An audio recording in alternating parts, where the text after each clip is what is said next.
There is one small change to how we prompt AI that makes a lot of tasks faster and more joyful. For example, instead of many back and forth prompts to refine an icon, you get one file with sliders, a color picker, and an export button. And this small change is switching the output format from Markdown to HTML. And this video is about why and when to make that switch. So let's start from the beginning.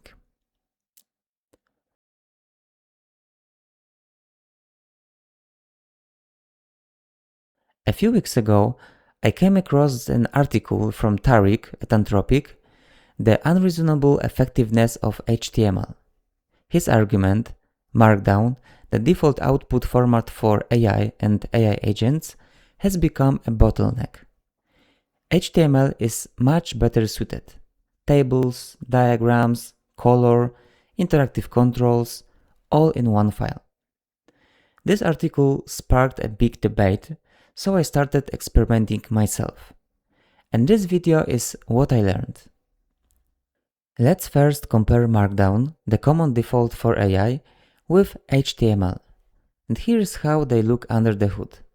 On the left, the Markdown source, where heading levels are marked with hash signs, and on the right, the HTML version, the same content wrapped in tags.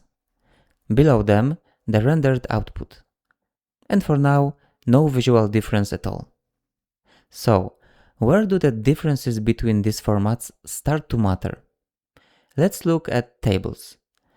Markdown gives plain text rows. HTML adds color, green for done, red for pending, something Markdown simply can't do. And looking at the source, we start to see a pattern.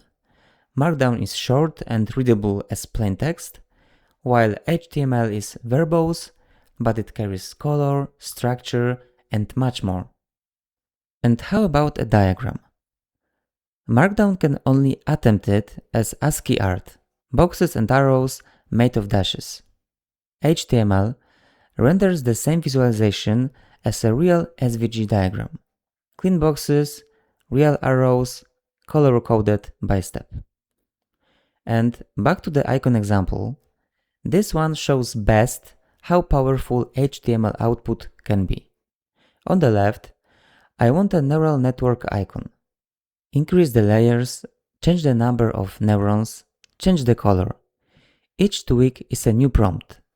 And between turns, I'm reading SVG code, trying to decide what to fix next. On the right, I added one line to the prompt.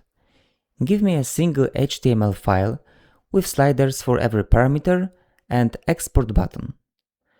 Now I'm dragging sliders, watching the icon update live, and clicking export when it looks right. This time, AI didn't give me a design.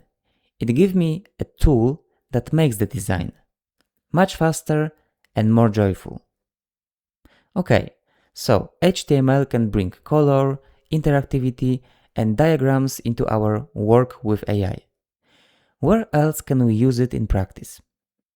Here is a more personal example. If you've seen my LLM Wiki video, that's where we built a personal knowledge database out of any files we have. The original output format for such a wiki is Markdown, so just a lot of formatted text.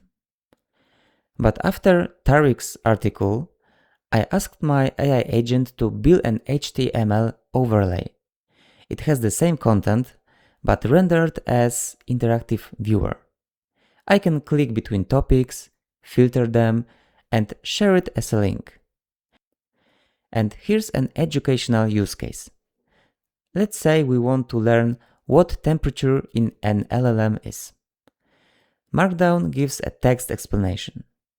HTML gives a slider. Drag it and see the difference. At temperature 0.05, the cat always sits on the mat. Increase it up to 2.0 and the cat sits on a piano or on the moon. With HTML, you can learn by playing. visually. Another use case, working on text together with AI. Normally, when you ask AI to write something, you get Markdown, a wall of formatted text. And commenting on it, fixing it, moving parts around, that's hard. But add one request to the prompt, output an HTML file where I can comment on its section, delete sections, change their order, and export all of this as a prompt. Now reviewing is easy.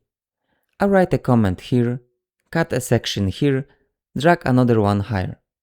And at the end, one button exports all my corrections together with the original text, ready to paste back into the chat so AI can apply them. Since I tried this, it's how I work with AI on any longer text.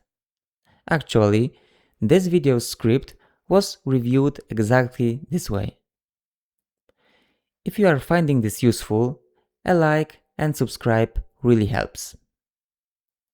But there are also real limitations of HTML as AI output. First, it uses many more tokens than Markdown. By the way, this is also why it's good to convert web pages into Markdown before pasting them into AI. You cut a lot of tokens with no real loss of meaning. Still, with today's context windows, it's usually fine. Second, divs are noisy. Change one word in Markdown file and the div is one line. In HTML, the same small change drowns in tags and styles, so tracking what AI actually changed gets harder.